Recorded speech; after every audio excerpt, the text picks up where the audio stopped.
lost all his teeth. And one day, when the shepherd and his wife were standing together before the house, the shepherd said, "I will shoot old Sultan tomorrow morning, for he is of no use now." But his wife said, "Pray, let the poor faithful creature live.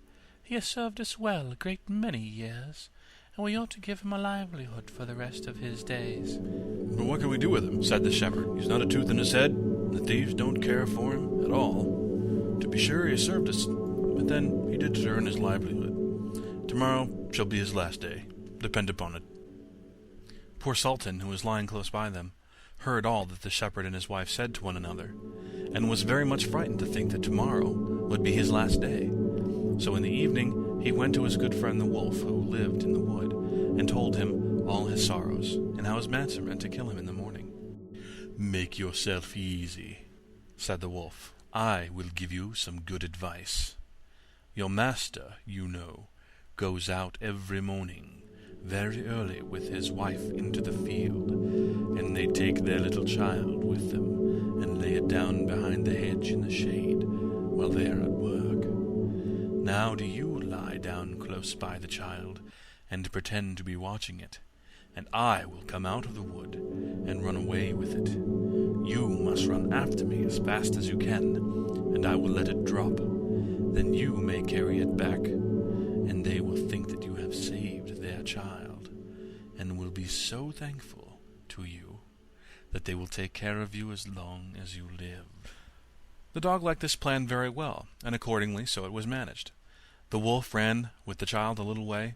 The shepherd and his wife screamed out, but Sultan soon overtook him and carried the poor little thing back to his master and mistress. Then the shepherd patted him on the head and said, "Old Sultan has saved our child from the wolf, and therefore he shall live and be well taken care of, and have plenty to eat. Wife, go home and give him a good dinner, and let him have my old cushion to sleep on as long as he lives." So from this time forward, Sultan had all that he could wish for. Soon afterward, the wolf came and wished him joy, and said, "Now, my good fellow, you must tell no tales, but turn your head the other way when I want a good taste of the old shepherd's fine fat sheep." "No," said the Sultan, "I will be true to my master." However, the wolf thought he was in joke, and came one night to get a dainty morsel. But Sultan had told his master what the wolf meant to do, so he laid in wait for him behind the barn door, and when the wolf was busy looking out for a good fat sheep, he had a stout cudgel laid across his back, and had combed his locks for him finely. Then the wolf was very angry, and called Sultan an old rogue, and swore he would have his revenge. So the next morning the wolf sent the boar to challenge Sultan to come into the wood to fight the matter.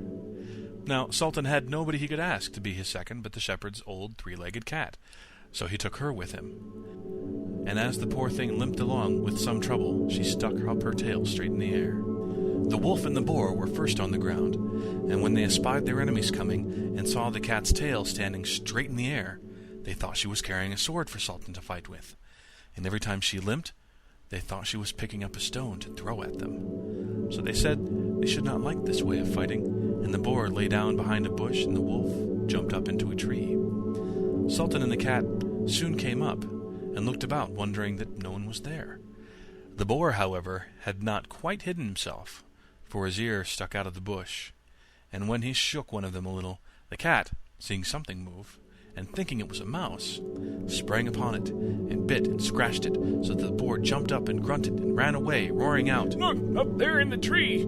There's just the one who is to blame!" So they looked up, and espied the wolf sitting amongst the branches, and they called him a cowardly rascal, and would not suffer him to come down till he was heartily ashamed of himself, and had promised to be good friends again with old Sultan.